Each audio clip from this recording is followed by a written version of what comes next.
let's start the last panel of this conference, and we have three presenters for this panel.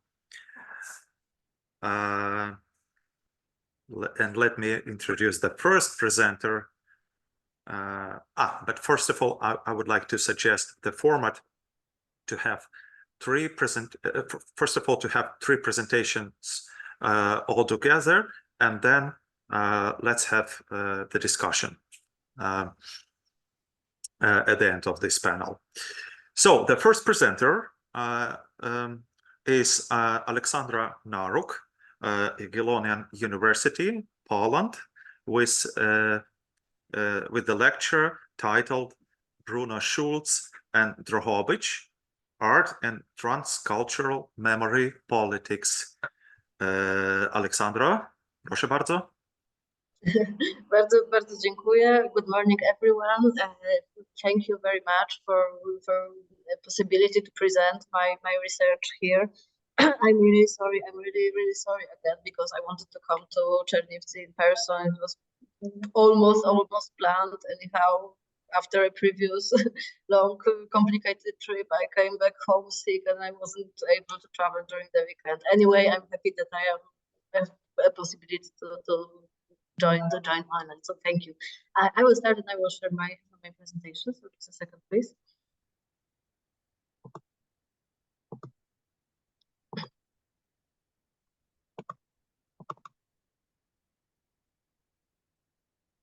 Yes, this is about.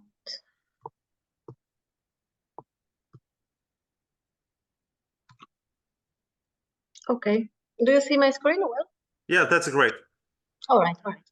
So thank you very much again. The title, the main topic of my presentation for today, in a shortened version, of course, is Bruno, Schulz and Drohobych, the art and transcultural mathematics. Yes? Excuse me? Oh, it's fine. Okay. Yes, so the whole presentation will be divided into two parts. The first part will be related to some probably well-known issues, well-known by you, related to very complicated case of memory politics about Schulz, various institutions dealing with the Schulz's heritage in a so-called transcultural way. The second part, I will shortly present how the memory about Schulz looks right now during the time of Russian invasion on Ukraine. What does happen right now in Drohobych? It will be the case of the current forthcoming Bruno Schulz festival in Drohobych. So those two main parts I would like to present shortly. I would like to start from an image which from a place which might be, of course, also well known by you as a specialist on Jewish heritage, and Drohobych is from that perspective one of the most famous places, of course, related to the whole memory about Schulz. This is the house in Drohobych where Bruno Schulz and his family lived for about 20 years. Drohobycza 12th Street in Drohobych. Right now, when you go there, you can see a plaque. As you can see there, yeah, a black plaque. But the story of this plaque shows somehow, and it will be a starting point for me to show the complexity about the memory politics and problems related to Schulz. This plaque, that one, replaced an old one.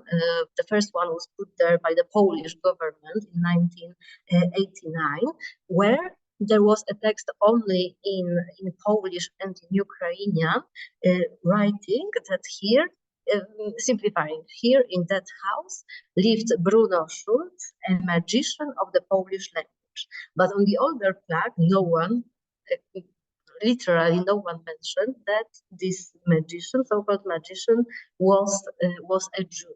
So the new plaque was placed here in 2002. So 22 years ago. And as you probably know, 2002 was an important year related to the anniversary of birth and death by Bruno Schulz. There was a big commemoration in Drohobych at that time. It was also somehow related to the case with Yad Vashem Institute and Bruno Schulz's frescoes, but I will go to this in a further part of my presentation. Anyhow,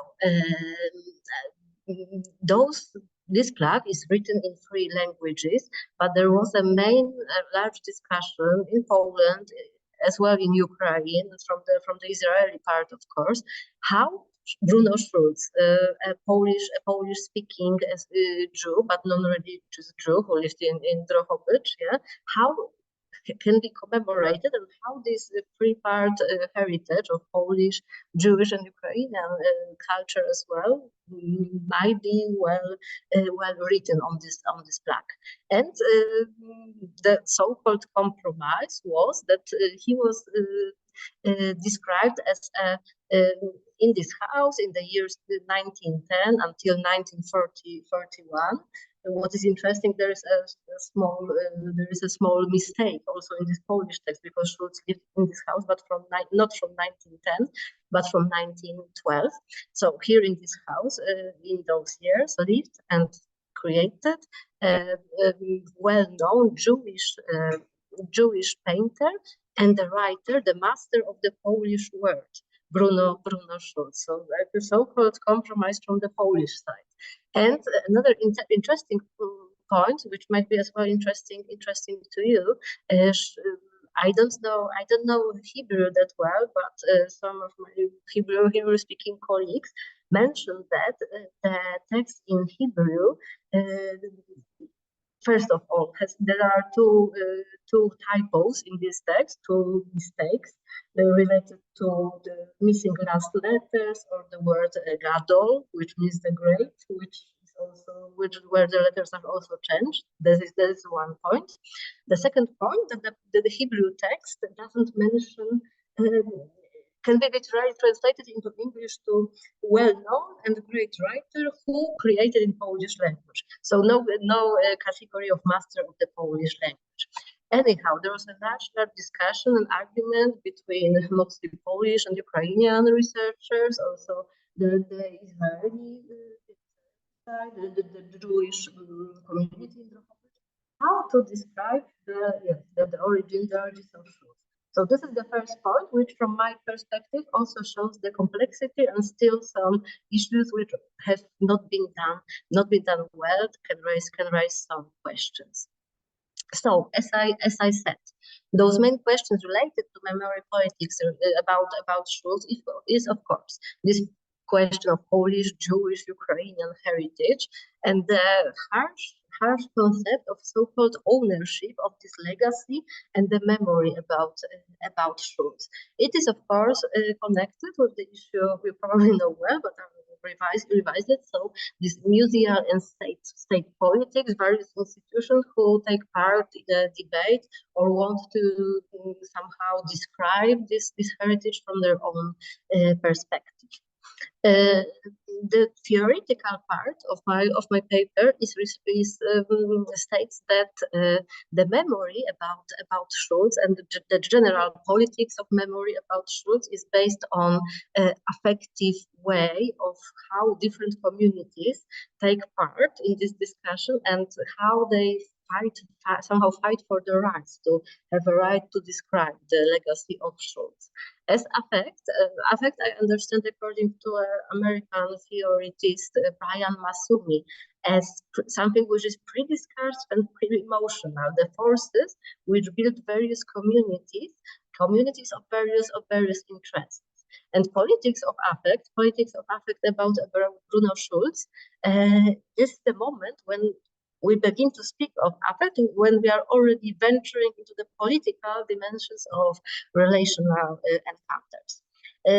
I also mentioned that the social aspects related to those politics, of course, is crucial right now. And they are crucial for the case of memory about Bruno Schulz in Drohobych. I understand them as simplifying the political means by which events are remembered and recorded or discovered. Yes, and just a very, very interesting book, which was prepared during Benjamin Ballint, an Israeli American journalist and author. He's also an author of a book you might probably know related to the heritage and some letters, documents, what happened to them after the death of Franz Kafka. This is his second book, and it was published last year, and it will be translated into Polish, and it will be published in Agora Publishing House, I think in 3 or 4 months. I don't know if it's already also translated into Ukrainian, but I think it shall be very much. So this is a book entitled Bruno Schulz, an artist, a murder, and hijacking of history. Ballint prepared this book during Bruno Schulz festival and second autumn festival in 2021, so during very harsh COVID times. What is worth mentioning, the festival of Bruno Schulz, organized by Professor Viera Meniok, and the whole community center around Schulz, took place both live during COVID times, and it takes place now, of course, during the time of war. It took place 2 years ago, and right now in 1 week. But I will go back to that case. Anyway, Ballint made a large research related to various political issues about Bruno Schulz's heritage, and he describes it very, very well in that book. I just totally recommend this, because it's written as in a form of a journalist story with various positions, various communities, kind of disputing the legacy of Schulz. And Ballint states in a very simple way, but this shows also a problem. Schulz was born as a Austrian in Galicia, of course, lived as a Pole, but died as a Jew. And in whole of his book, Ballint presents Bruno Schulz's life, but also relates to the whole story related to the problem with Yad Vashem Institute and the legacy of frescoes painted by Bruno Schulz in a former house of the Nazi officer Felix Landau. He painted, as you probably know, he painted those frescoes for money and for the ability to be alive. And the whole case with those frescoes appeared in 2001, when they were by accident discovered, and this started a whole global argument between Polish, Ukrainian, and Israeli side related where this legacy should be, who should take care of those frescoes, and so on and so on. Yeah, I will follow to that. Anyway, Ballint presents also some kind of a theory of potential histories there. This is, of course, Schulz's frescoes case, potential history. So how the history should look like if the things happen differently. Also, 5 potential versions regarding to various historical documents. How exactly did the Bruno Schulz's death in 1942? He was shot by the Nazi officer in one of the streets of Drohobych.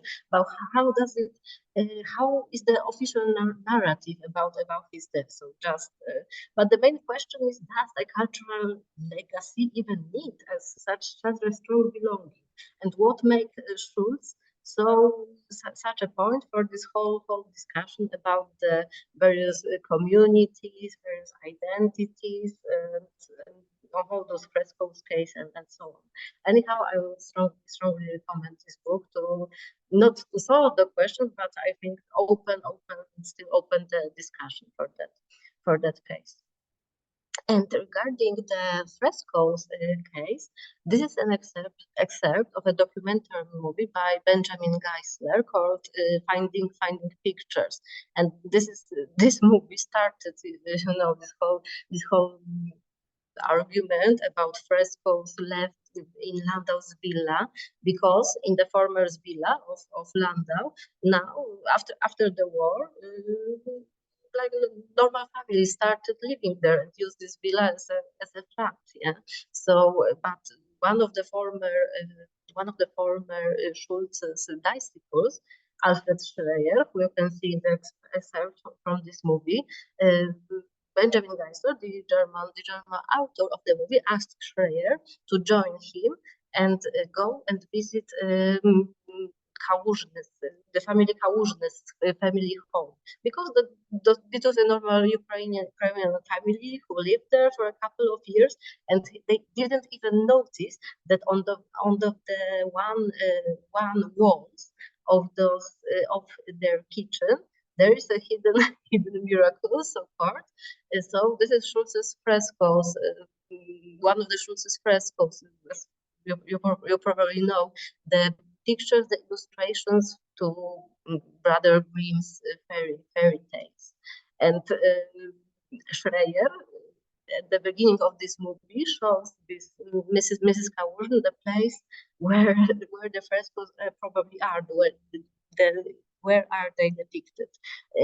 Also, well-known Polish scientist and poet Jerzy Picowski, who dealt with legacy of Bruno Schulz, was searching for those frescoes in that house, but he didn't find anything.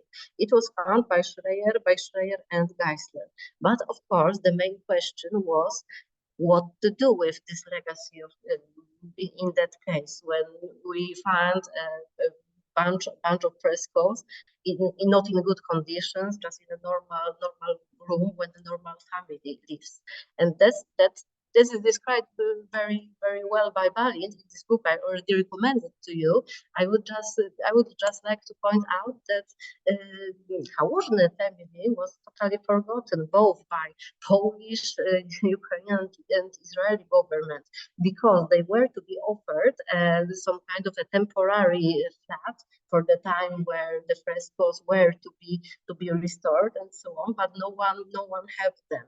So this, according to Balint, this led to a situation when three agents from Mossad agents who told Kałużnys that they are the workers of Yad Vashem Institute came to their house in 2001, took off those frescoes, but using a very unprofessional method, which led to destruction of those frescoes, and also by using illegal methods. Let's say they smuggled it to Yad Vashem Institute to Israel. And right now, of course, as you also probably know, a part of those frescoes is displayed. The public display was in 2009 in Yad Vashem Institute. The part of them, they were destroyed. That's the first point, but the part is displayed in Yad Vashem.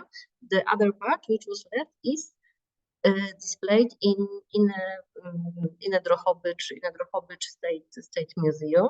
There was an idea to create a Bruno Schulz museum or Bruno Schulz center at that place, but it didn't happen. Didn't come to action. Anyhow, on those slides, of course, according to Balint, I described a whole discussion and probably first reaction to the comment from Yad Vashem Institute in 2001, where, according to Geisler, the Yad Vashem workers asked him, listen, who visit Drohobych? But 2 million people visit Yad Vashem annually. So, of course, the very controversial statement related to the legacy, the state legacy, and so on. But Balint in his book describes it very well, also offering the bribes for taking those frescoes and so on and so on.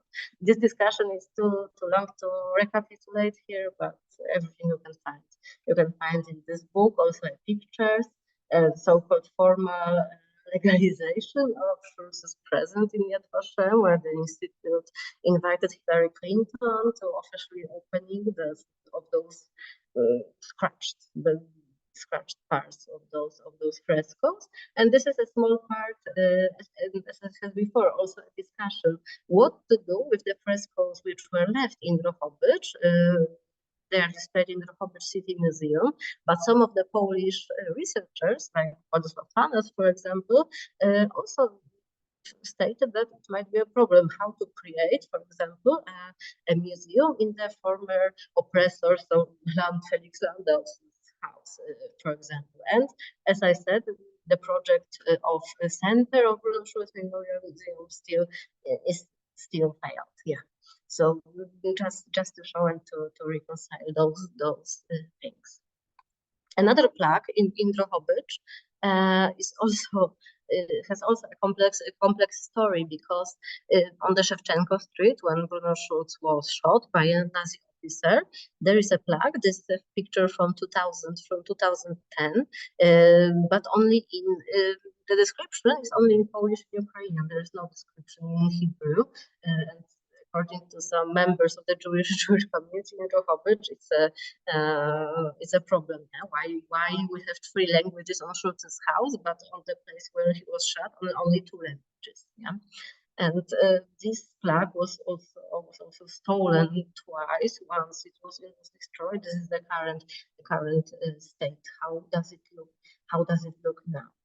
And regarding the various actions related to memory politics, and the place after all the Jewish cemetery, where probably the body of Schulz was put into a common grave with lots of Jewish bodies being shot. All the Jewish cemetery doesn't exist right now. There is a residential estate. And during the second autumn festival, well-known artist from Drohobych, Aleksandra, created a kind of a artistic performance on the walls and fences of this estate, asking about the presence of Jews there, about of course the former Jewish cemetery, putting some kind of scratched Bruno Schulz's pictures. And this leads me to a quick recapitulation, I will try to be very quick, of what happens right now and how memory politics work during Bruno Schulz Festival.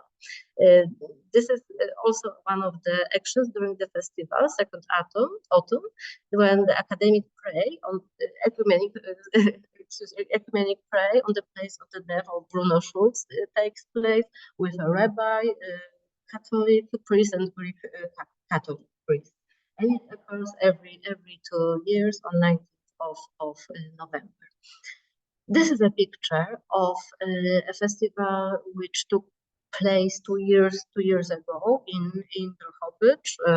It started in July. It started also with a political statements, of course, but with a fire, with a bonfire, of course.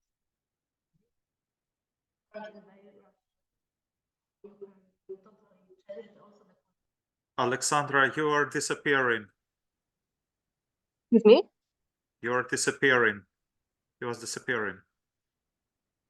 You are disappearing. Yes, and do you hear? Okay. Now we can hear you. Okay. Sorry, there's a connection problem. Yes. So I will show just a couple of pictures from this festival in 2022, showing how the politics, the war, of course, changed totally the dimension of this festival. This is a photograph from a shelter where also some of the events during a festival took place. The children who refuged from Chernihiv, Mariupol, for example, created some part of the artistic performance. They did some paintings in the shelter in the primary school. They also did some theater performance, and it was a part of the whole festival.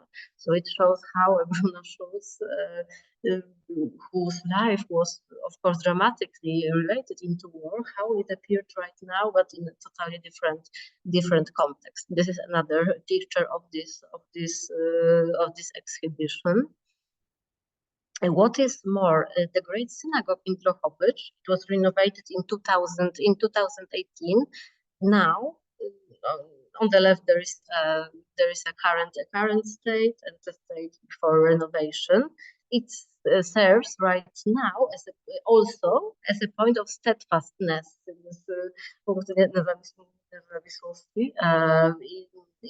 the synagogue, and in this picture there is Leonid Goldberg, head of the Jewish community, who also tried to build include a power generator in this synagogue, and also it works here.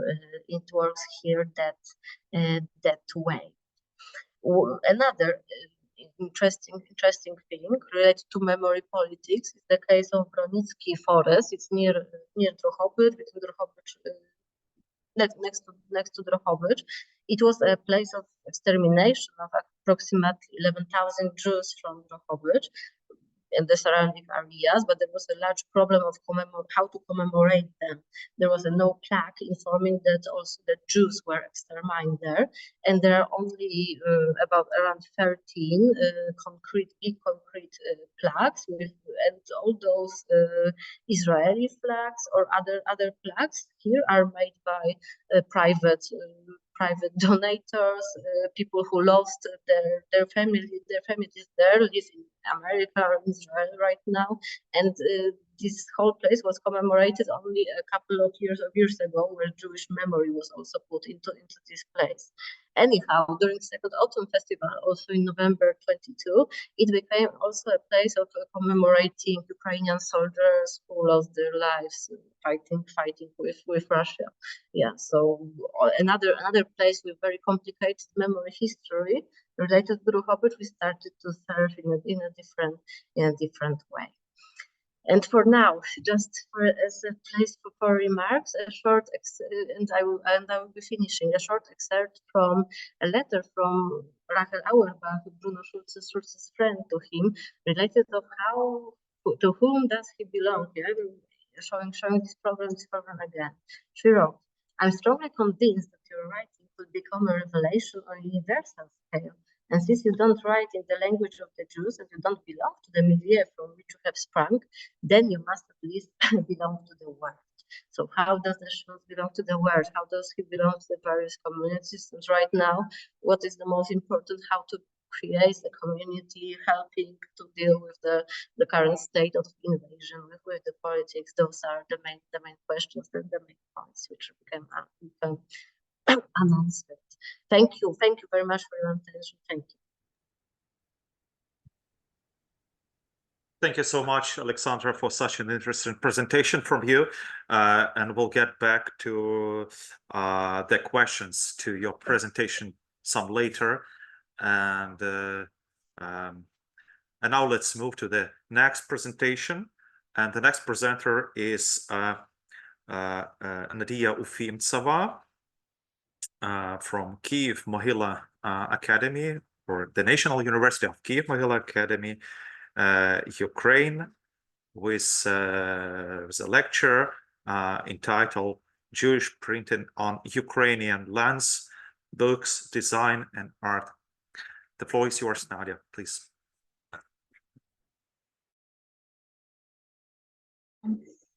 Yeah, thank you for the introduction, and I'm happy and grateful to be here today and present my presentation today on this conference. I hope everyone see correctly my presentation and hear well. Thank you. As I will talk today about some book art, but also about some museum objects and library objects, I would like also dedicate this my lecture to my museum and library colleagues in Ukraine who since February 24th, 2022, in the beginning of the full-scale invasion of Russia against Ukraine, despite all struggles and air raids, try to keep their collections they care about in a safe and secure place. To those colleagues who became volunteers to help civilians and the military by providing shelter and ammunition. To those who had to evacuate from their country, leaving behind almost everything, and they have to look for new meanings in their life. And especially to those colleagues who voluntarily decided to put aside their researches and in order to protect our country, and our families. And unfortunately, some of our colleagues lost their lives on the front line. The history of Jewish printed books in Western Europe, Islamic culture, Israel, and the USA is well studied in many and various aspects. As for printing on Ukrainian lands, it's commonly studied as part of the general phenomena of Jewish printing in the Russia and Austro-Hungarian empires, for example. However, following the statement from the famous Ukrainian scholar for Jewish studies that Evgeny mentioned yesterday, Martin Feller, it is right to consider Ukrainian Jewry as a unique configuration, so it also goes to the history of Jewish printing on Ukrainian lands. Today, I would like to present some book art pieces focusing on Jewish printing on Ukrainian lands. Yep.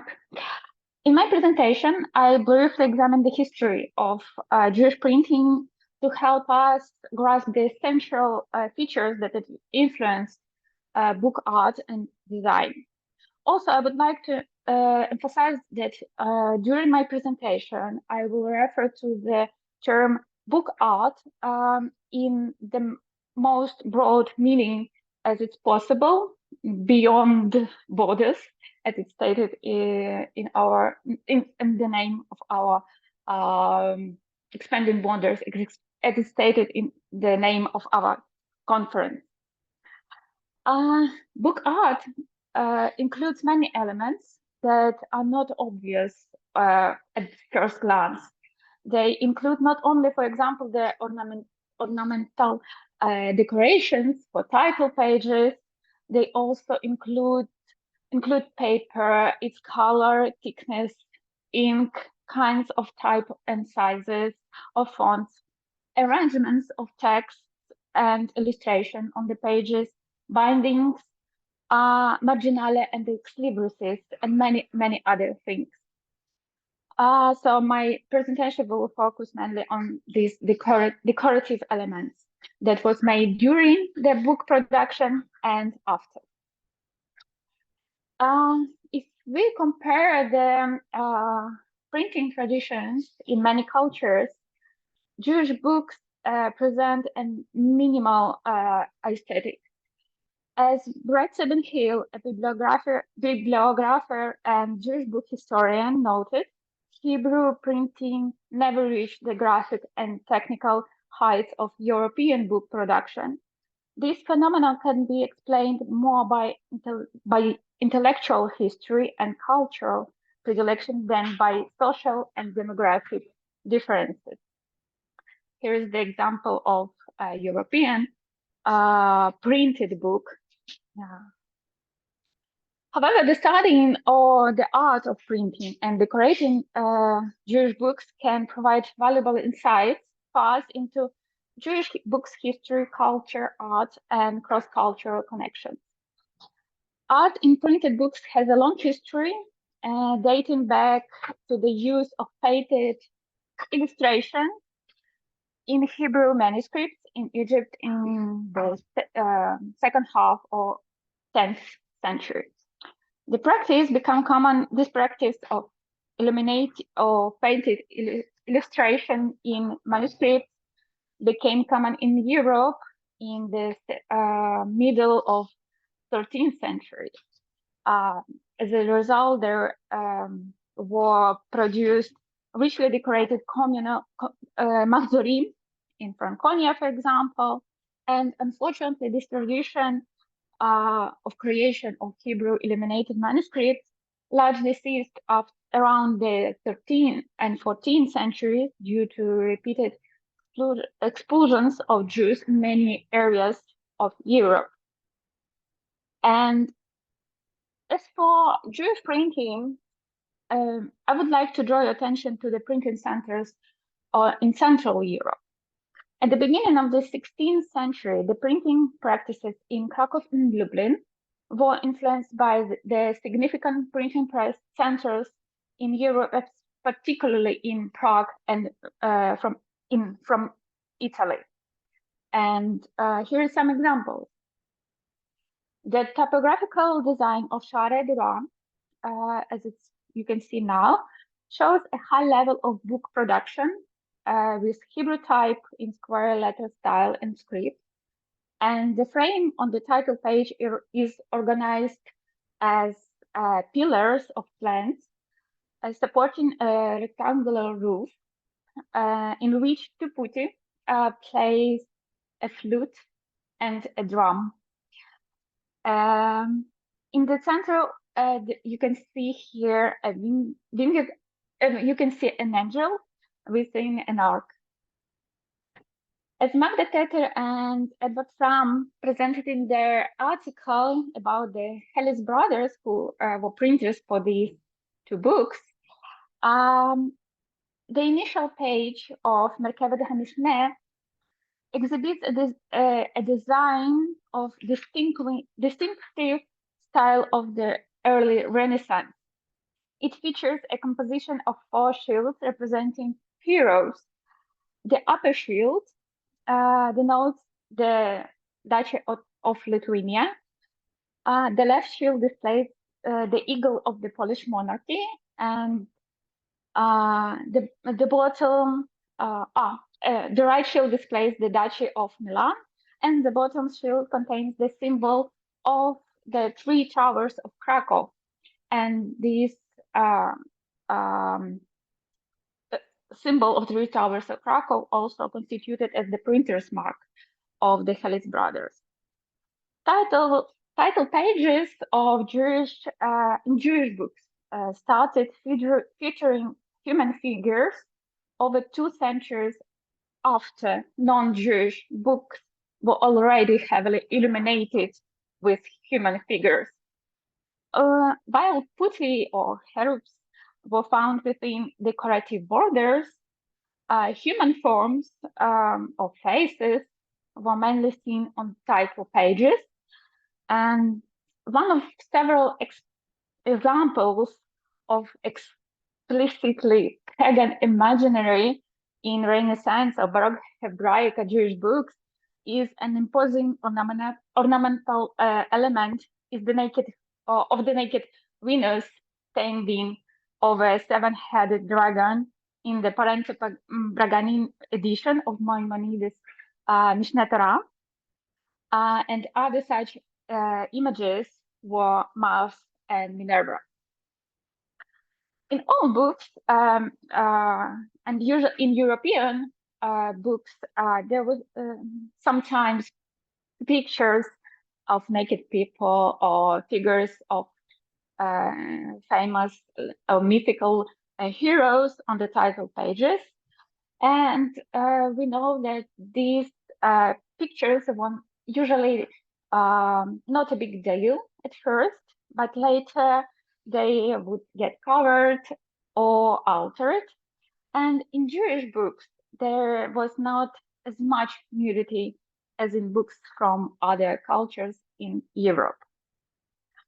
In Europe, the European style established by Hellis brothers from Krakow, the combination of typographical traditions of Prague and Italy continued to develop even after their presses ceased to function.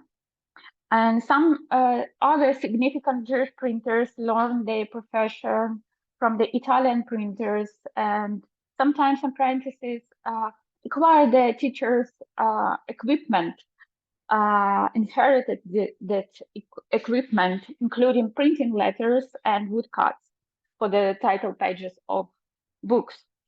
Rich Renaissance and Baroque motifs of putti, interpreted plants and leaves can be found on the title pages of books Torah Hatat and Sefer HaAgudah and other books more and more centuries later.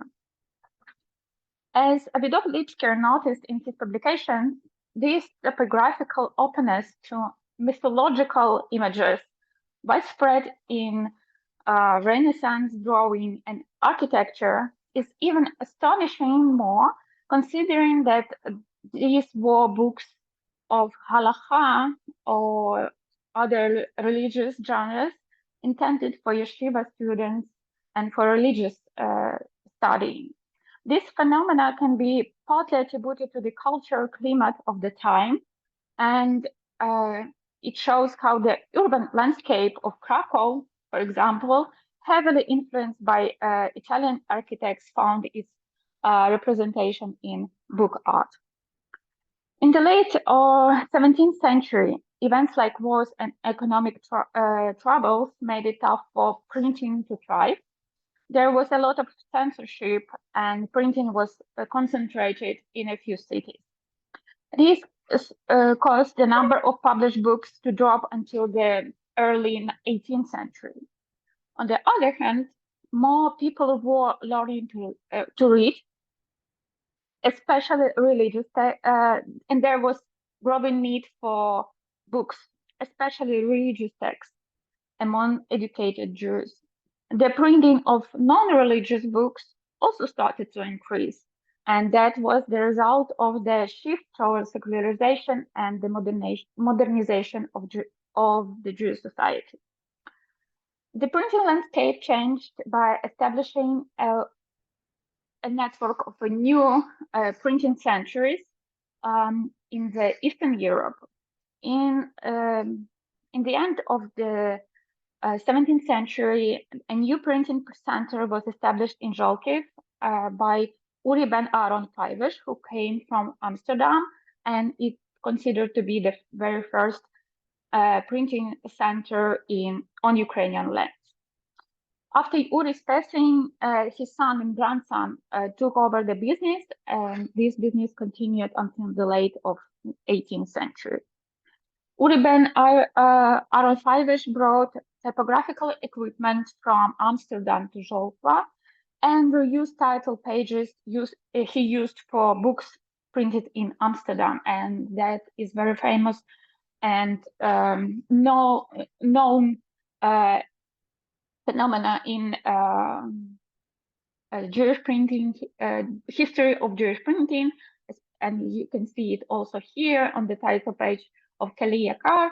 Then in the more to the bottom of the title page, you can see in bigger letters Beotiot Amsterdam, but the actual place of printing in the center, stated in the center of this title page, and in much smaller letters. And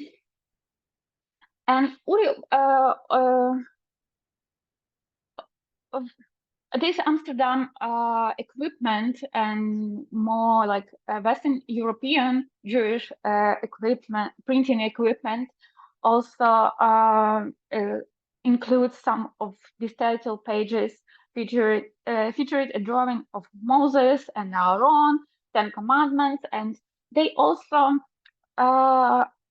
some of them were portraying Moses with horns, and that was following the Christian iconographic tradition, and it also was absorbed and presented in Jewish printing culture.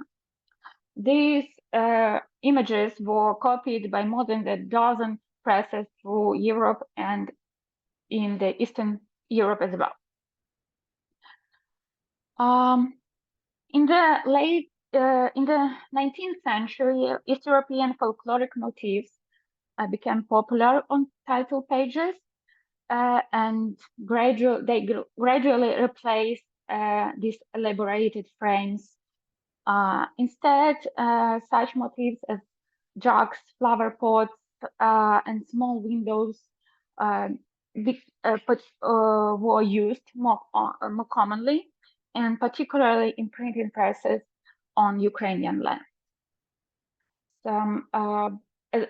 Nevertheless, these traces of Baroque or Renaissance tradition also continued to appear on the book art later. So, in the late Jewish printing houses were established in Lithuania, Belarus, and Ukraine, and these presses printed all kinds of texts including the Hasidic books, mythical texts in Slavuta, and other religious works in various towns. And one of the most famous places of printing, Jewish printing, was the press in Slavuta, run by Shapiro family, famous for its top high quality publications. And in the end of the 18th century, Schneur Zalman of Lady chose to print his Tanya by press in Slavuta, despite the other Jewish printing press in Shklo was much closer to his house, to his home. In the late 19th century, popular Yiddish books like Sefer Minhagim, Tanurana, and Yosipon were printed with illustrations from woodcuts copied from the 16th century Christian printing presses. In Eastern Europe, books played, but I think it also was to, in general, book played a significant role in spreading Jewish values and texts. They also helped to create new languages and religious and cultural practices in Hebrew and Yiddish. Printing books showed how Jewish culture was changing because of new ideas and ways of living. While traditional Jewish text was still being printed, there was also an effort to share new ideas and bring new life to a Jewish society. For example, as Hasidism became important and widespread, its books were printed and shared widely. Before the First World War, there was three important publishing houses: Moria and Omanut in Odessa, and Stibel in Warsaw and Moscow. They produced many high quality books with vibrant illustrations, and the connections between European and Jewish artists helped to modernize the way books were made, as well as all the industrialization process that was happening during the time. But as we already seen, the visual cultures of the societies where Jews lived significantly impacted Jewish printing and book art. It leads to various forms of engagement and artistic development. Early misconception about the cultural isolation of Ashkenazic Jews, for example, and avoidance of figural art due to religious restrictions, now changed. Scholars offered new insights into the layers of Jewish visual culture, and it helps us also shed light on cross-cultural relations and mutual influence in ways that written records alone cannot fully capture. The involvement of individuals who are not Jewish in the creation of Hebrew type of production, printing, and dissemination of Hebrew printed documents, printed books, independently or in cooperation with Jews, or those deserve, has its impact over the centuries. And actually, as for my last part of my presentation, I would also like to talk about what happened to the books, and if we could speak about book art after the book production, when it's finished and the book have now its owner or reader. Usually book owners and readers are not considered to be the co-creators of book art and design. However, this connection and everlasting traces should at least be noted, in my opinion. And this statement is open to further discussion. But I would like to share some examples of this adding art to the books. So for my sorry, for my master thesis and PhD dissertation, I'm studying the Jewish printed book collection that currently stored in Kamenets-Podilsky State Historical Museum Reserve. The collection consisted of approximately 1,000 Jewish printed books. According to the bibliographic list, these books were printed in Hebrew. They all represent the all various kinds of religious literature, and they were printed from the late 18th century to the beginning of 20th century in different cities and countries. Up to 1930s, those books belonged to and were stored in various Jewish communal organizations, were in the libraries of communities, study halls, and synagogues, or belonged to individual members of Jewish communities of Kamenets-Podilsky. In those books, but now they stored in the museum, and in those books we can find a lot of book plates, archival stamps. I'm not sure if I can have a pointer. So on the, oops, sorry, what's happening? I'm so sorry. Again. Yeah, we lost your presentation. Yes, yeah, because something happened. I think now it's okay. Yeah. Oops. No. Sorry. No, that's fine. Go on. Yeah. Oh, so yeah. I will not touch anything.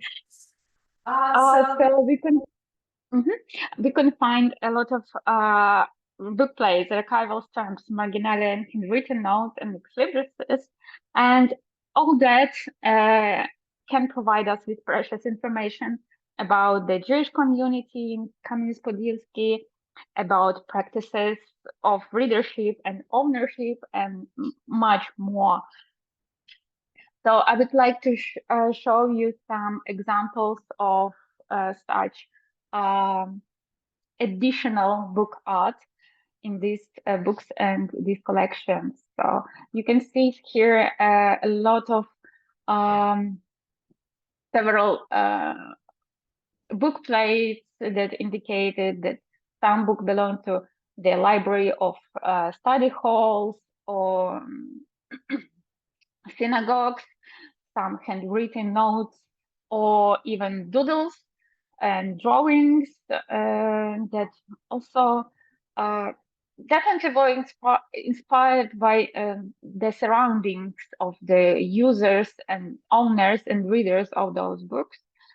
And also another quite impressive examples of this additional book art is these book plates of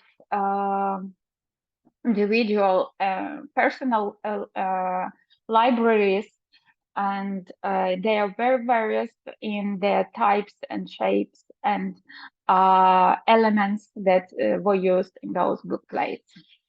So thank you very much for your attention, and I would be happy to answer all your questions and discuss. Thank you so much, Nadia, for your interesting presentation and valuable research. So again, we'll have the questions to your presentation later. I hope so. And so let's move to the next and the last in this panel presentation by Serhiy Hirik from the state research institution Encyclopedia Press, Ukraine.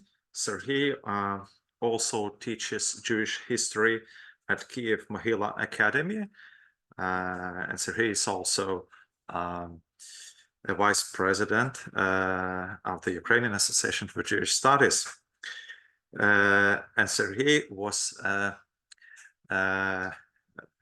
very active member of the organizing committee of this conference. So Serhiy, thank you so much for all your roles. So Serhiy's paper is titled Art Criticism in Chwila, Jewish Newspaper, Topics and Authors.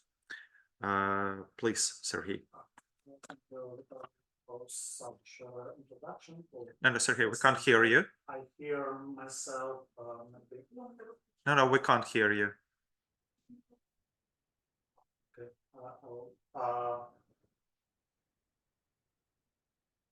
Not yet. No? Now, Okay. now we can hear you. Okay. No, yeah, but I hear myself. Okay, So that's good. I will That's talk good. without headphones. Do you see my presentation? No? Yeah. Okay. I will start from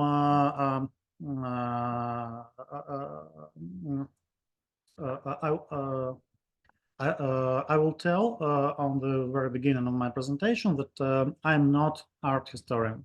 I'm a historian of political parties, and my interest to this topic is more personal than academic. So maybe I will make serious mistakes. Please inform me about them. But I tried to analyze. Chwila interests me, first of all, as a political newspaper. But I have a strong personal interest to art criticism, much more than to art history, indeed. So I will start. The Chwila newspaper was established in Lviv after the end of the First World War, and just a few weeks after the end of the battle for Lviv between Polish and Western Ukrainian armies. Stop. I will. And the first issue was published on January 10, 1919. But during the first months of this newspaper existence, it was a social and political newspaper. During the first 2 months, no one cultural news or no one reviews on any art events were not published there. And only in spring 1919, this newspaper started publishing reviews on theatrical production, on concerts, and so on. But it established special sections for such reviews from the theater, z teatru, from the Jewish theater, z Teatru Żydowskiego, from the opera, z opery, and so on. And a little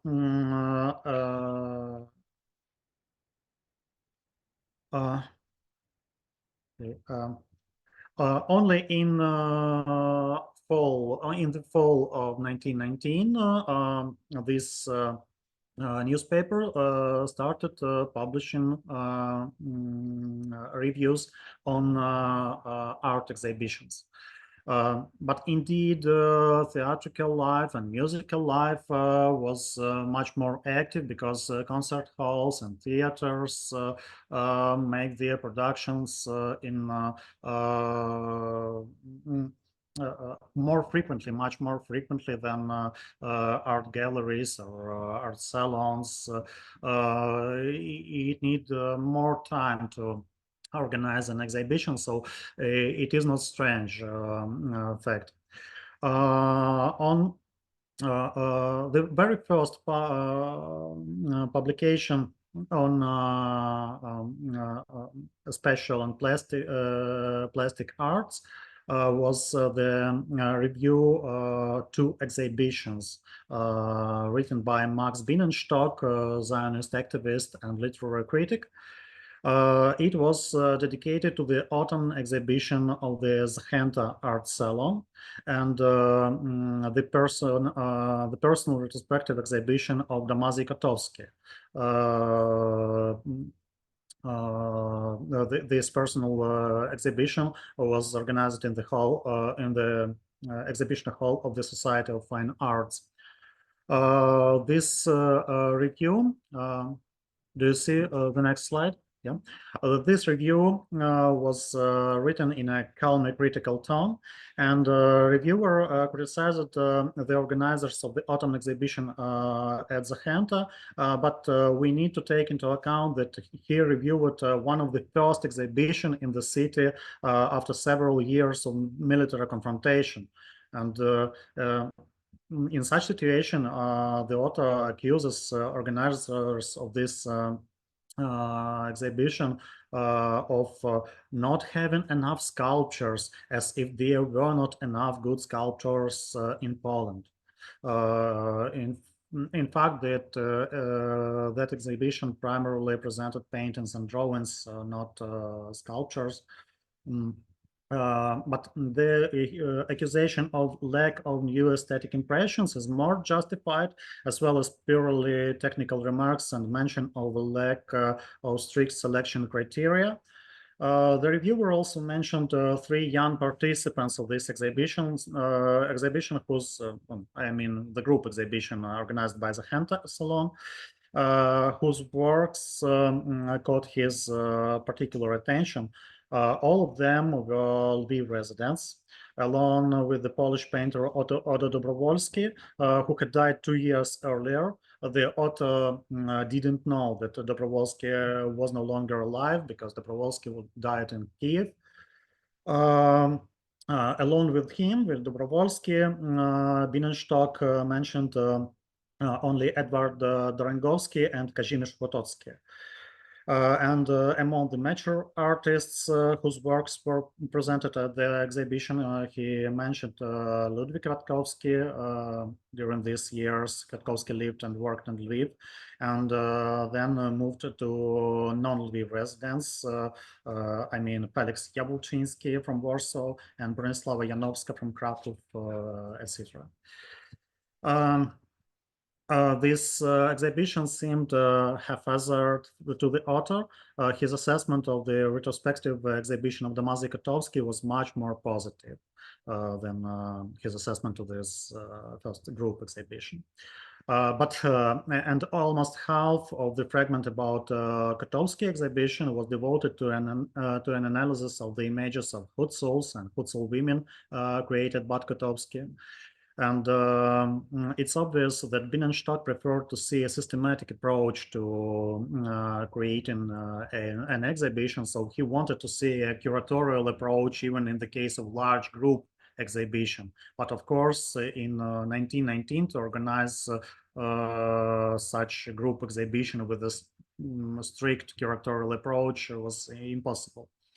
The first text on Jewish art in Chwila was an article by a known author, Społeczeństwo Żydowskie a Sztuka, the Jewish Society and Art. It was published under a cryptonym Dr. MWRLD. Bogdana Pinchevska suggested that this text belonged to the Polition activist Max Rosenfeld, but this text doesn't look like a text written by Politionist. Polizion is one of the parties that took my personal attention and belong to my research field.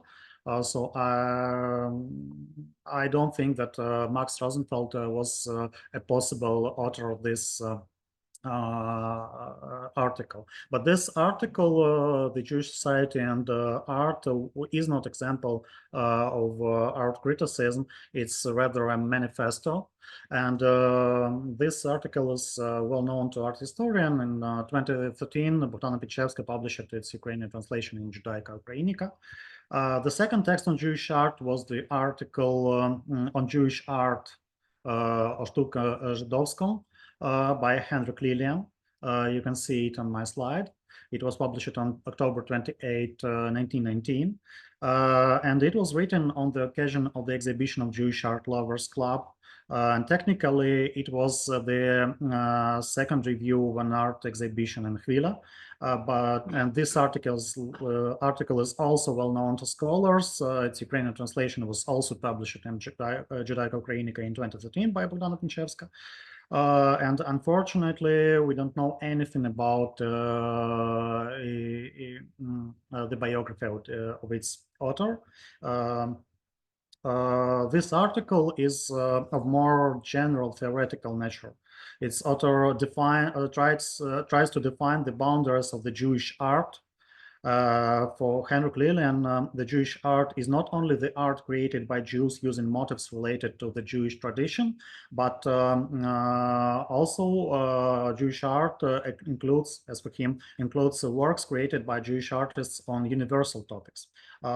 He writes, "We also call a Jewish artist someone who uses general motifs of nature or paints portraits. These works are also involved in the flourishing of Jewish art."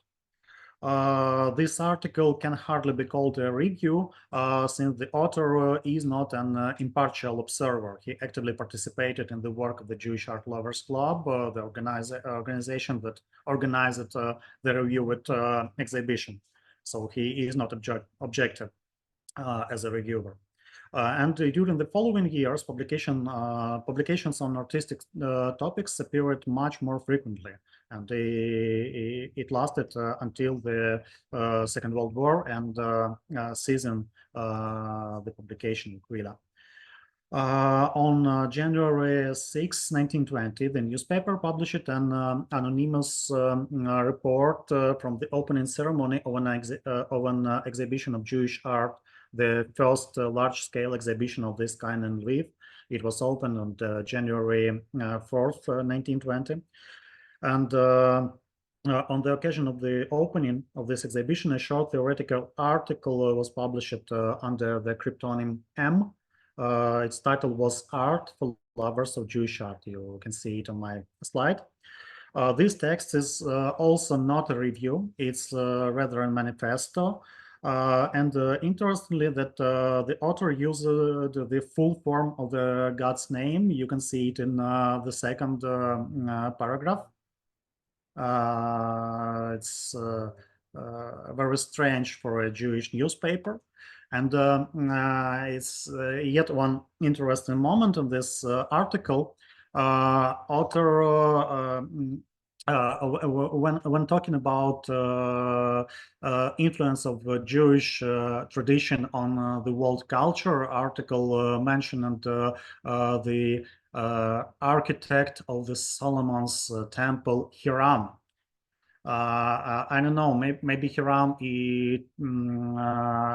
has a significant place in Talmudic tradition, but Hiram is very important character in Freemasonic tradition. Hiram, he is the central figure in Freemasonic tradition, and I assume that this M is member of annual Lviv Masonic lodges, because he mentioned Hiram in such context. On January 8, 1920, Gabriel Lilian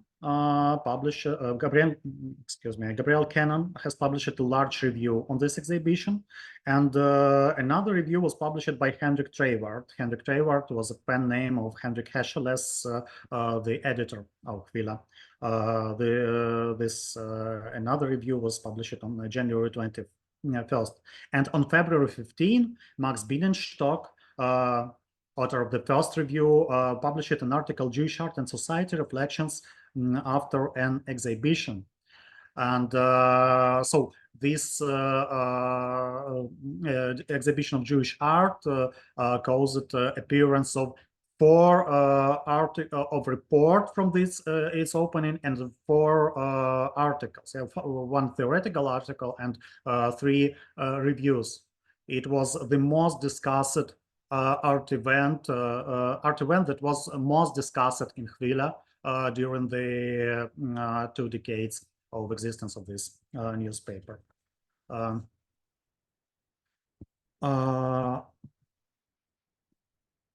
Cannon started his review by paying tribute to the organizers of the exhibition, primarily to Bienenstock, noting the difficulty of organizing an exhibition in the conditions of that time in 1920.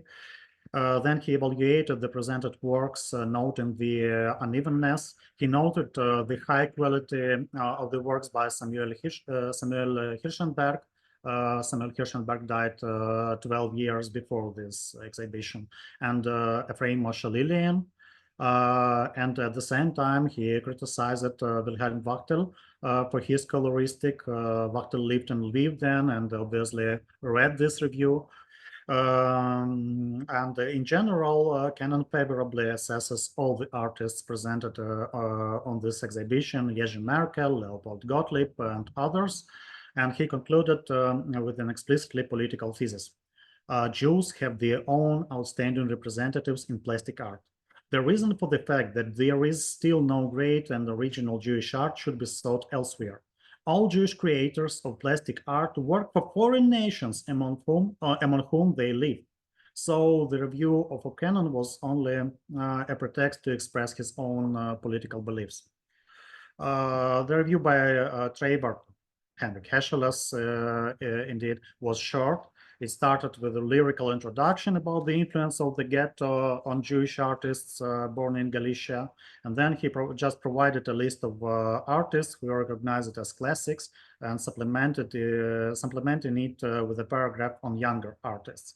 But the review of Treyvaert, of Hescheles, was one of the first reviews contained mentions of young Bruno Schulz. Bruno Schulz then was 27 years old, and it was one of the first reviews mentioned Zygmunt Menkes. And Treyvaert, or Hescheles, argued that both of them, Schulz and Menkes, were the most talented of the young participants of this exhibition. Okay, I will skip a Bienenstock review because I don't have enough time. And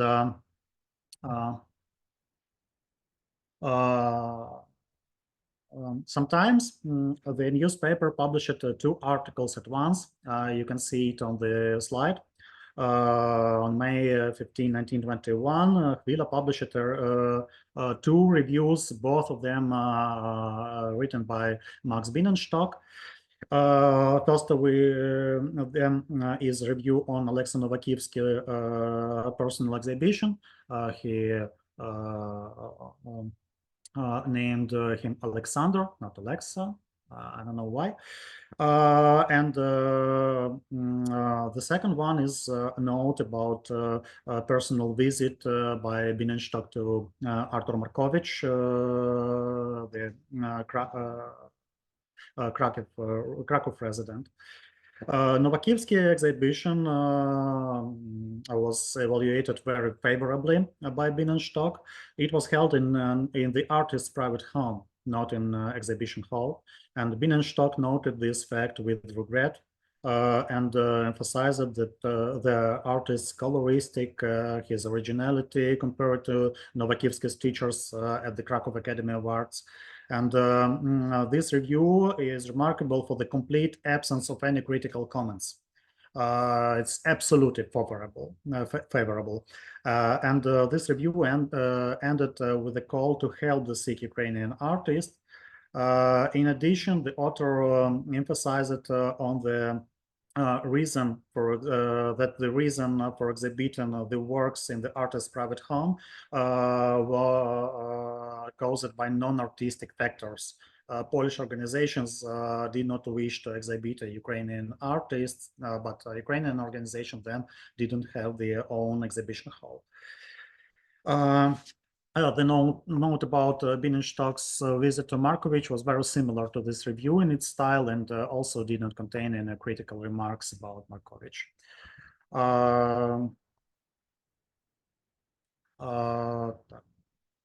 Okay. I will skip some. I need to say about Frostig. On November 20, 1921, a review of an exhibition of Jewish art in Warsaw by no, I will skip this fragment. Later, Frostig Serhiy, sorry, keep calm. You have time. Okay. Okay. I will not skip. No, I have very little time. So you have 5 minutes. Frostig wrote a review on the same exhibition as Bienenstock exhibition about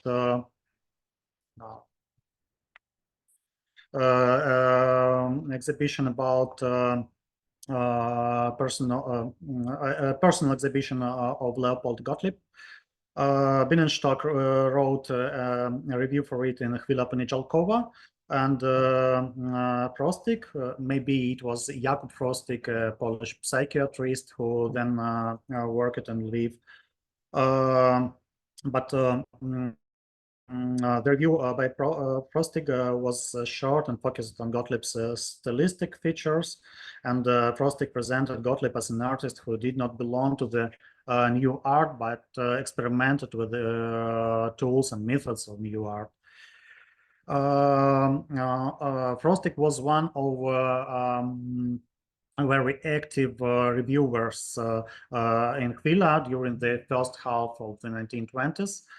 Especially after death of Max Bienenstock in 1923, and he was very he had a very traditional tastes, and he strictly criticized any formal experiments, any avant-garde trends within Polish art. Especially he strictly criticized the group exhibition of Mieczysław Reisner, Marian Strembosz, and Włodzimierz Błocki in 1922. And I need to mention that Włodzimierz Błocki was dead died 2 years before this exhibition. And he criticized this exhibition because of formal experiments of these artists. In 1923, the special separate section from the fine arts, the Sztuki, appeared in Chwila. You can see it on this slide. Okay, I told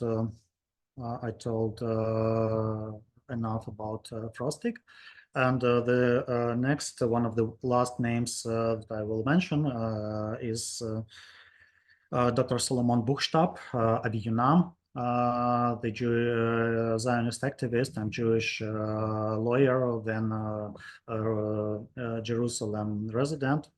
He was father of the Israeli archaeologist Michael Aviunam, and he used Chwila to promote his political beliefs. Especially, he published this article from the artistic life in Palestine. It's a general overview, and he focuses on the activities of two personalities of Boris Schatz, creator of Bezalel, and Reuven Rubin.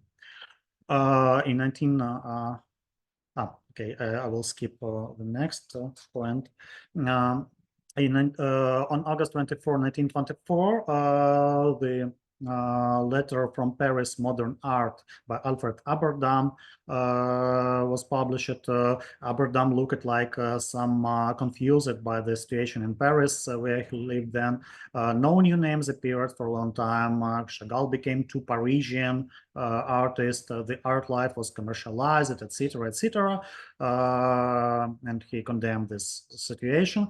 It's interesting that Alfred Aberdam was an artist whom Frostig strictly criticized in one of his reviews before, just a year before this publication. And in 1924-25, the Arthur Lauterbach became the main art reviewer in Chwila. He is much more favorable to avant-garde art. And in 1929, he published a praise article about Bruno Schulz, hidden talent about graphics by Bruno Schulz. But this article is very is well known for scholars. And he wrote numerous dozens reviews on exhibitions, especially group exhibitions organized by art salons in Lviv. And as I told, he was much more favorable to avant-garde artists. And one of his articles was devoted to not one indeed, but it's one of the most bright examples was devoted to the Ukrainian art. And it's interesting that he reviewed it's in fact the review on the third exhibition of Ukrainian art at the National Museum in Lviv, a national museum organized by Sheptytsky, and currently it's named after Sheptytsky. Lauterbach paid special attention to a few artists presented on this exhibition: Volodymyr Sechinsky, Olena Kulchitska, Mikhailina Stefanovich-Olshanska, but he, I don't know why he called Mikhailina Stefanovich-Olshanska Maria Stefanovich-Olshanska, Leo Getz and Petro Holodny Sr. But the works by Alexei Novakivsky were not presented at this exhibition, but about half of this review are devoted to the works of Alexei Novakivsky because Lauterbach likes his works. It's a very interesting feature of this review.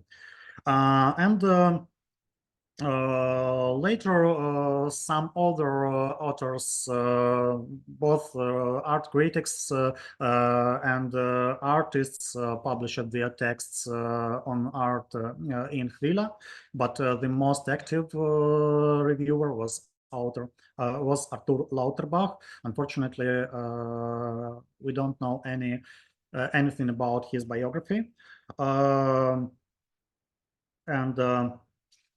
Frostig continued. I will finish in 1 minute. Frostig continued to publish his reviews, but rarely. And in 1925, for the first time, the article about photographer as an artist, with the evaluation of photography as an art, was published in Chwila. It was an article by Kumelia Grafova. I don't know, and I couldn't find anything about her. Her article in the artist studio. It's an article about Karl Schenker, who was originally from Lviv and then lived in Berlin. In 1927, a lengthy article, A Painter of the Holy Land, Abraham Neumann, by the poet Yulia Shvitkover, or Beat, was published in Chwila on January 10, 1929, in a special, in a large special 10th anniversary issue of Chwila. It was issue about 100 pages long. There was published interesting large article, Impressions of a Painter. It was an article by the cartoonist Kazimierz Sichulski. It is not an example of art criticism, but a theoretical reflection of an artist. In 1930, was published a large and anonymous article about Camillo Castiglione, and it's interesting by its pathetic and it's ended with a pathetic phrase about transformation of Camillo Castiglione into a fascist. In 1932, an article about Manekat's visit to Lviv by Arthur Lauterbach was published, but it contained a general information about Manekats as a living classic. It was a kind of advertising of Manekat's visit to Lviv. In 1937, an anonymous article about Friedrich Fritz Kleinman as a production designer, one of the first artists from Lviv who work in cinema, was published. And my last slide, on May 6, 1939, a large article. It's on the fragment of this article. This article took 1.5 pages in Chwila. Chwila was a large newspaper, a large format, and 1.5 pages by painter and sculptress Wanda Wadniewska Blankenheim was published, and it's devoted to life, Jewish artist life in the late 1930s, and to place of Jewish artists in society in general. So I conclude. In the early years after Chwila was launched, it frequently published reviews on the exhibition of Polish artists in Lviv and elsewhere. There were more publications on Polish artists than on the artists of Polish origin during the first years of Chwila existence, and in the early 1920s, there also was significantly more local material, Lviv material, than national material or foreign material. But since the mid-1920s, much more articles about Jewish artists in Poland or in mandatory Palestine in other countries appeared on the Chwila's pages. And eventually, since the late 1920s, such publications about Jewish artists outnumbered any other art-related topics. Serhiy, you disappeared. We can't hear you. You disappeared. I will try to mute and unmute me. You disappeared. Anyway, let's hope that we could read about more topics and authors from Chwila newspaper in Serhiy's future article. Thank you so much, Serhiy, for your interesting presentation and your contribution, valuable contribution to the study of Chwila newspaper. Before going to the questions, I just want to comment one of the pieces considered. You paid your attention on the so you had doubt because of the use of You said of the full name of God, yeah? You mean Bog, Zbogom, Zbogom, Bog, Zbogom, yeah? Right? The full name, yeah? Jehovah is written. Sorry? Jehovah is written. We can't hear you here. It was disconnected from Wi-Fi. So how can we hear you? I return. You need to be in Zoom.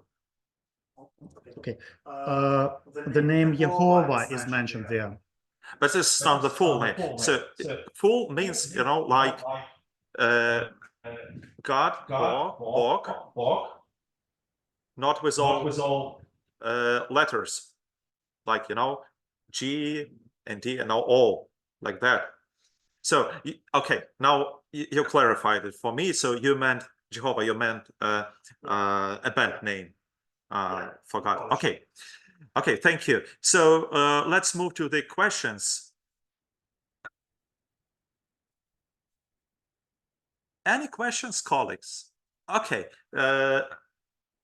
Malgorzata, Goshka, please, welcome.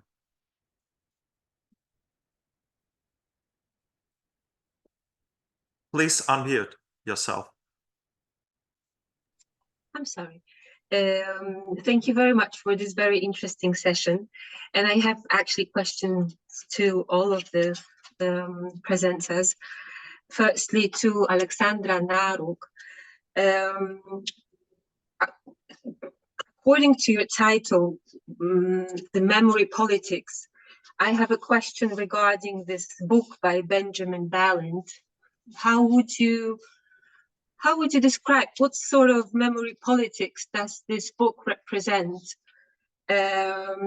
Because honestly, the title sounds suspicious for me, and it reminds me of this pretty common also in Polish translations and in Polish books, this sentimental up to kitschy Holocaust literature based on drama and based on kitschy phrases. And I haven't read the book, so that's why I'm asking you, how would you interpret this book, the content, the style of this book, in terms of the memory politics? What kind of memory politics does it actually represent? The question to Nadia Ufimtseva, I'm sorry, it's just it's a curse of multilingualism. I'm just I'm mixing languages. The Jewish printing in Ukraine, you know, almost simultaneously to the Krakow printing house, the Lublin Jaffa printing house also functioned. And what is also the fact that the Jewish printing houses, they never sort of overruled, or they never printed on such a massive scale as still existing Christian printing houses that were also involved in producing the Hebrew books. And if we talk about some templates or iconographical motifs, we have to consider also this wider background here. So I think this is one of the points. And also this printing, these printed books, they were not the books that every Jew could buy. These were books that they were quite expensive. They were not the popular public, you know, item product, so to speak. They were quite expensive at the time. So only wealthy scholars could afford them. So you cannot speak about the common or massive production and massive reception. So, and the third to Serhiy. This is the topic that is also very fascinating for me, and especially the figure of Bienenstock, because I think his language is really extraordinary. And I think he's one of those art critics still unknown who contributed to this discourse on Jewish art and the discourse on the avant-garde art. So my first question is, are there is there any extended biography on Max Bienenstock? Because I myself looked for it, and maybe there is something existing in the Ukrainian that I haven't reached yet. And the Chwila had also its illustrated edition, because, for example, in case of Nasz Przegląd, Warsaw Polish language newspaper, there was this daily unillustrated issue, or illustrated in black and white, and the illustrated issue that was published usually at the weekend. So this is the question: had Chwila also had this illustrated edition? And usually those weekend editions, they contained images that referred to these articles that were published within the whole week. So yeah. Thank you. So Aleksandra, Nadia, and Serhiy, please, one by one. Yes, so just let me start. That's a good point. I would say that I really recommend reading this book. It's, as I said, it's available in English. It will be translated into Polish. But you are right that this title and the whole layout of this book might look a bit provocative. Yes, as I read through your words as well. And what kind of memory politics does Balint present? For sure, this is a memory and studying the memory about Schulz kind of from the outside perspective. Balint lived for a long time in America, and he lives in Jerusalem right now. But as you go through the book, his perspective tries to be objective. Anyhow, it's very critical towards gaining the memory, radical politics both of Polish government, Ukrainian side government, Israeli government, and the institutions such like Yad Vashem Institute mostly, which Balint criticizes in his book the most, and all those actions towards this. But this book is much more stable in the opinions than the cover of the book itself.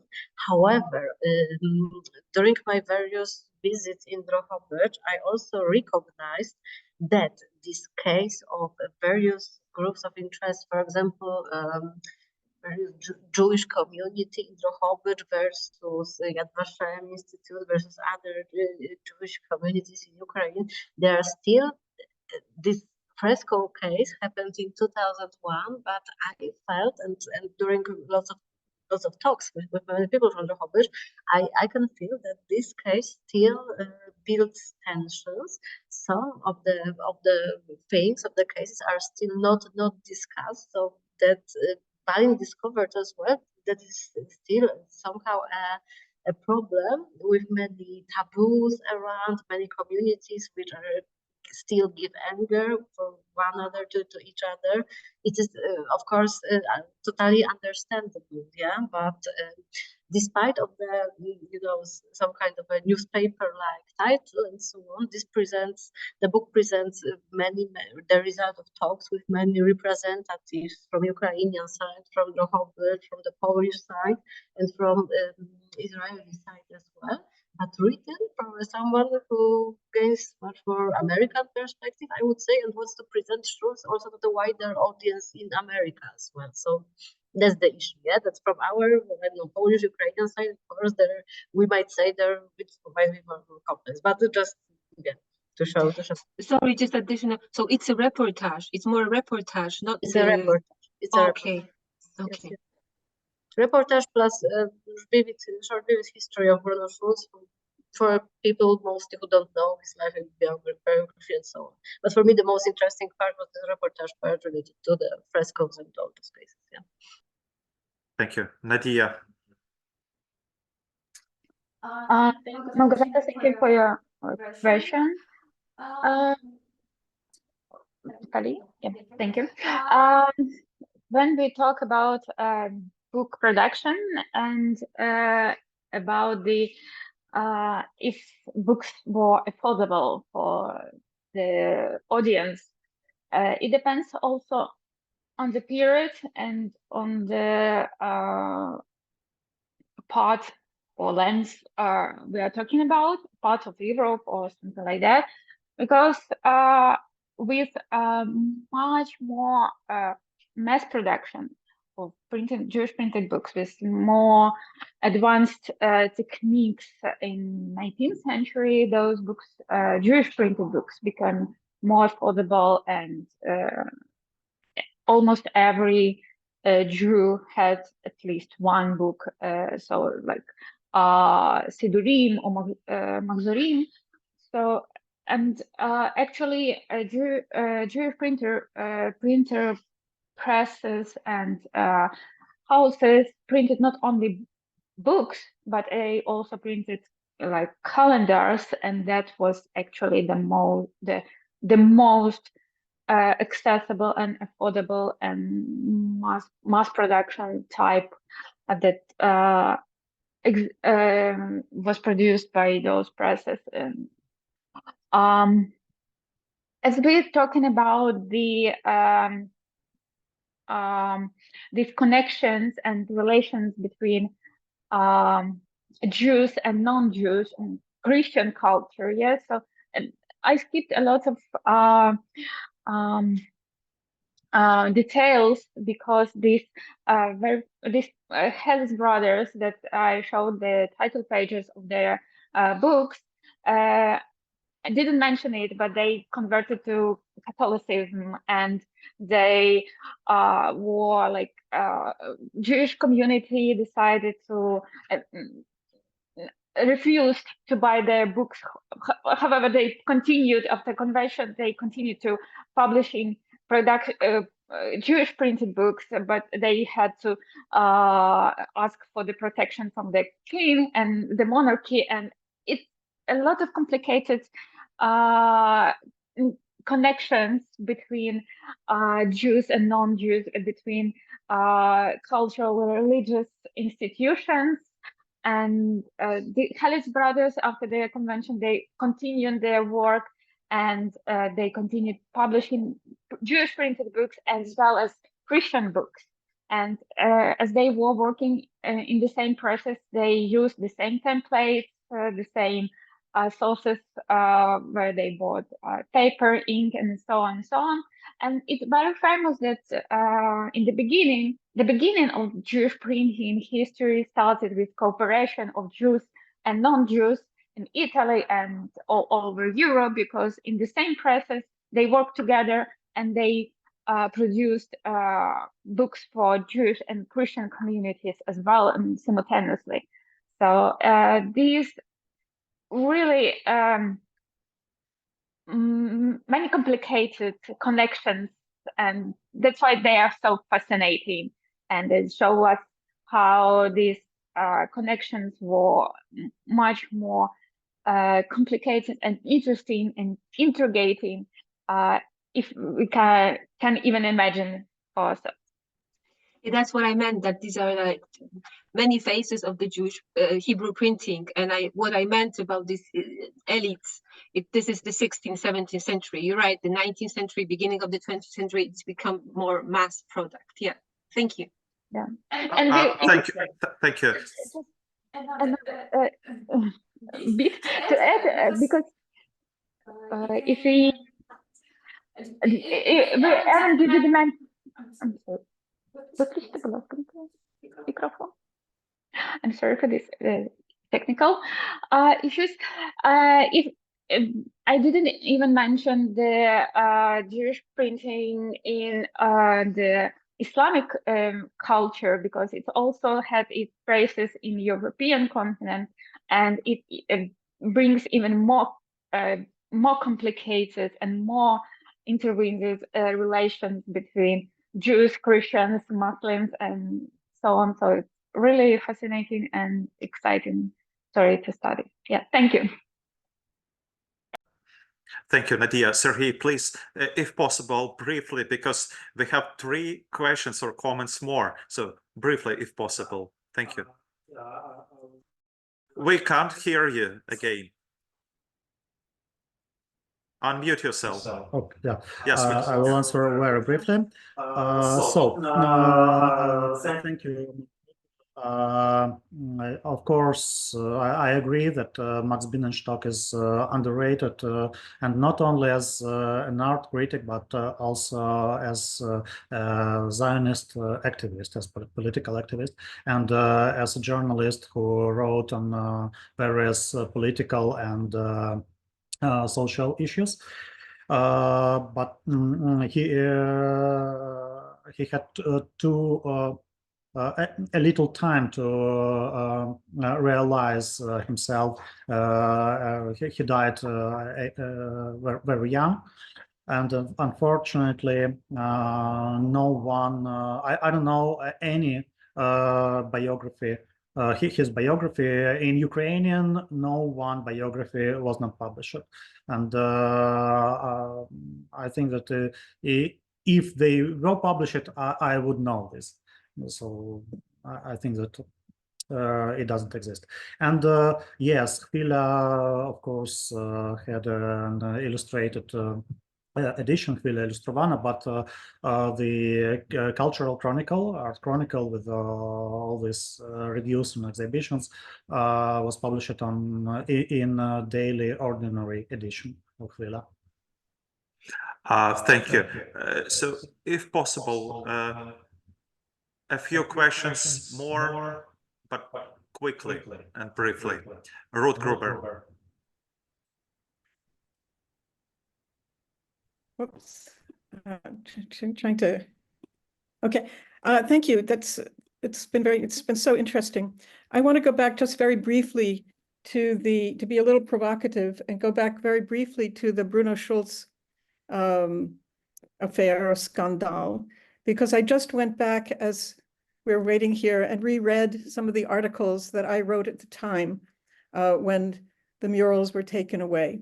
And I find that the language of protest and outrage at the time was almost identical to the language of protest and outrage today over the artifacts that have ended up in the Moscow Museum.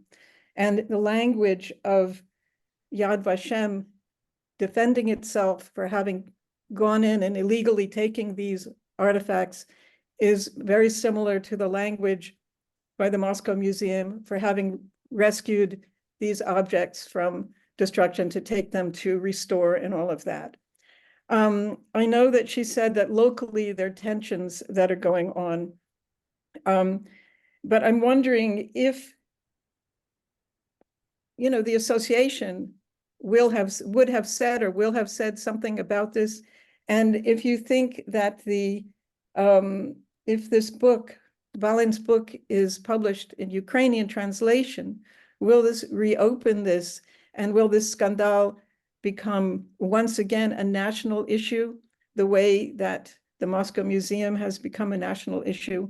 Because it seems to me there are many similarities, and if you're going to be concentrating on one, you should also concentrate on the other. Or is it okay if Israel does it? Granted, Israel hasn't invaded Ukraine, but the same motivation that's expressed by these bodies seems like there should be some sort of,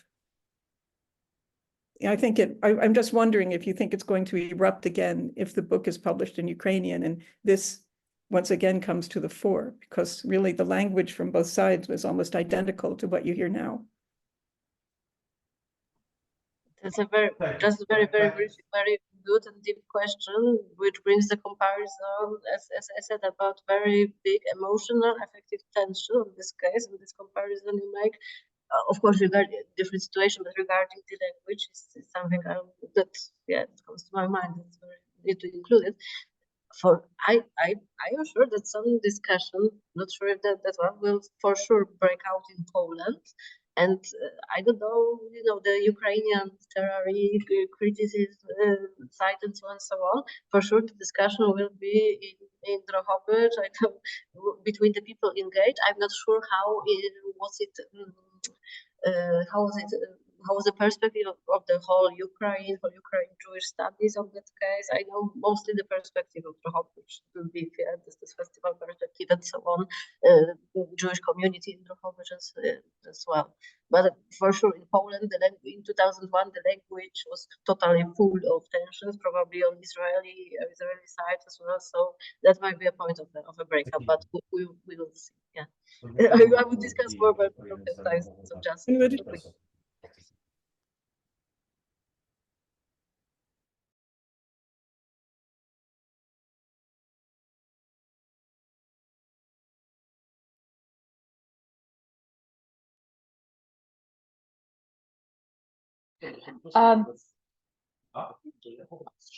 Because here we some of Ukrainian side discussing this also this question from the Ukrainian Jewish studies perspective.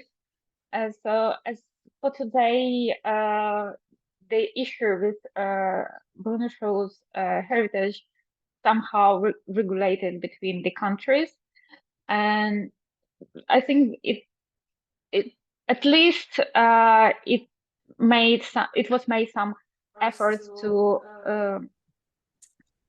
resolve this conflict. Yeah, but that definitely not goes as for the artifacts that was stolen to Moscow Museum, and in the current circumstances it's not possible to negotiate. So.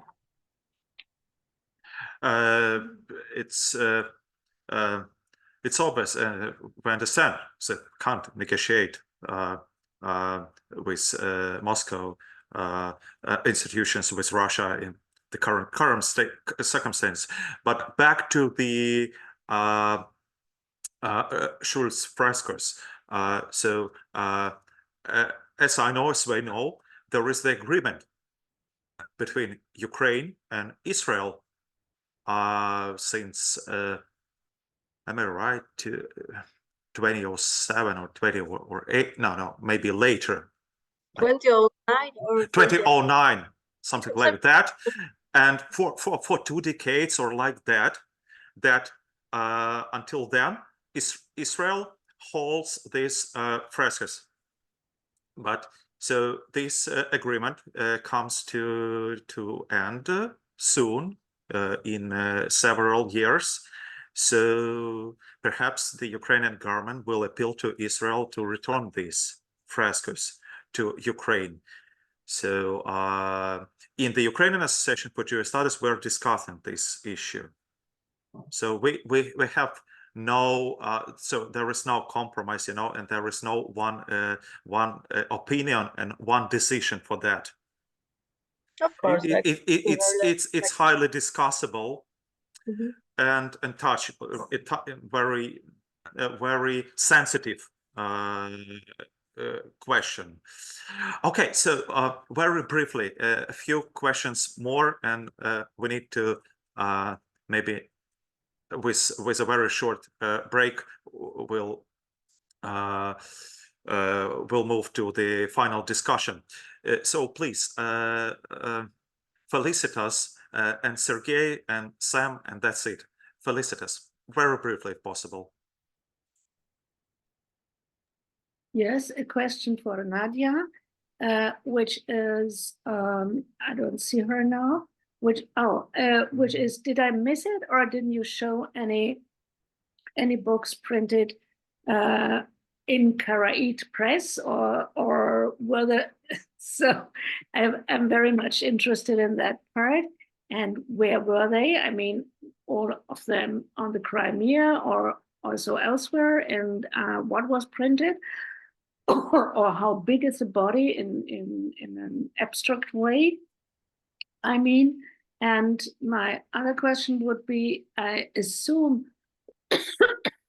that Jewish Polish newspapers were digitized. And is somebody working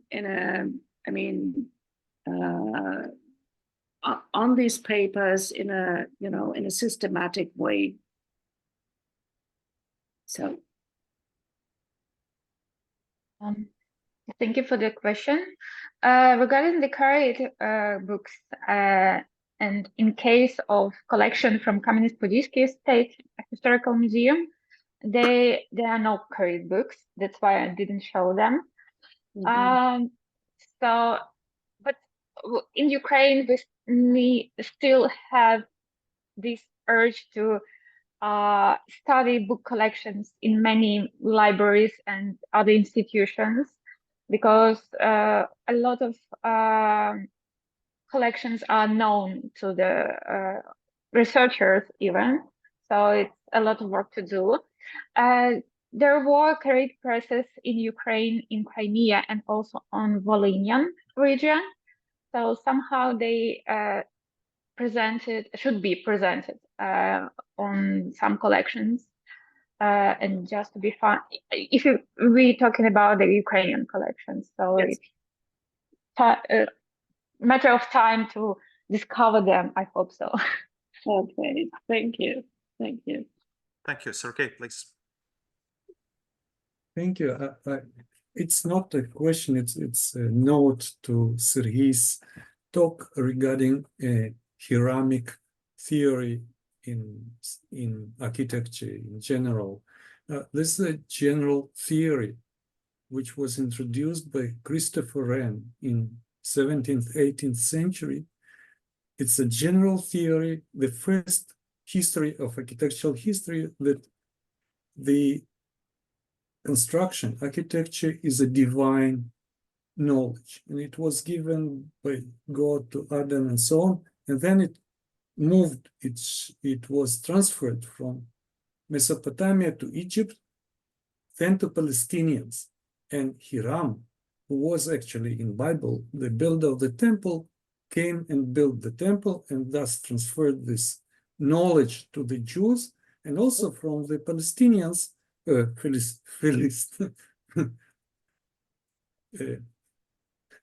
the Palestinians, Phoenicians. It also was transferred to Greeks and Romans and so on. Yeah. So this theory is a general theory. If you will look at Julian Zakharevich, the father, article on his project for reconstruction of the temple synagogue in Lviv in Chasopismo Techniczne, 1896, he gives this theory in full, also with reference to Shipying, reconstruction of the temple, and so on and so forth. It was a commonplace. You don't have to look for some Freemasonic conspiracy. I'm sorry for laughing, but it's a commonplace. It's actually a commonplace. Thank you, Serhiy. If I may, it's not a conspiracy theory.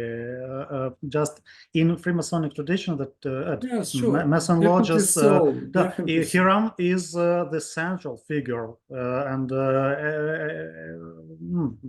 in any Masonic ritual text, Hiram is mentioned numerous times, and only because of the context in which he was mentioned in this particular article, I assume that this M maybe was a member of any lodge, and lodges were popular then in the interwar period. So it's not conspiracy, it's just assuming, because lodges were indeed very popular. I'm joking, actually. I didn't mean that. Simply, that was a general theory of architectural history, and the Freemasonic myth says that one of the first lodges was with Christopher Wren at the building site of St. Paul's Cathedral in London, but that's why Christopher Wren knew that theory, but probably the truth is just opposite. Thanks. Thank you. Sam, would you like to add a few words? No? We can't hear you. Unmute yourself. No, it's okay. I'm just sending you a message. It's just about the Schulz world. We don't have to rehash that. Okay, gotcha. Involved then, and we can discuss it privately. Yeah, thank you so much. Thank you. Okay, thank you so much. It was very intensive panel. Thank you very much. And so let me suggest, indeed, we have no much time for a break, but at the same time we're quite tired here, so like you. So let's have up to 10 minutes for the break, maybe 5 minutes. Okay, 5 minutes for very short break, and we'll come back for half an hour final discussion. And before leaving, let me invite all of you for this discussion. And so some of you are mentioned in the program for this discussion and some are not mentioned. All of you are welcome to speak briefly, of course, to speak and to share your thoughts, your opinions on the topic of the discussion with us. So